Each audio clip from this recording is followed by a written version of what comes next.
Армысыздар. Қазақ жігіттеріне таңғаламын да.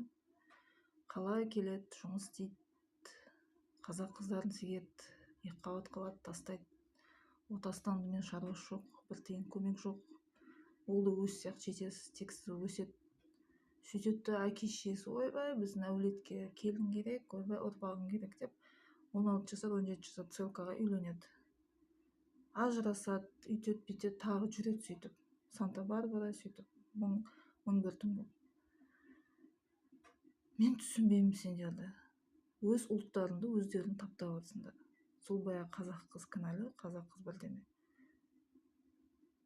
Белдеріңді босатқыларың келсе, өзге ұлт толып жатыр, өзге ұлттың қыздары толып жатыр. Неге қазақ қыздарын солай істейсіңдер, мен түсінбеймін. Неге өз ұлтыңның болашағын, өз ұлтыңның ұрпағын ойламайсыңдар?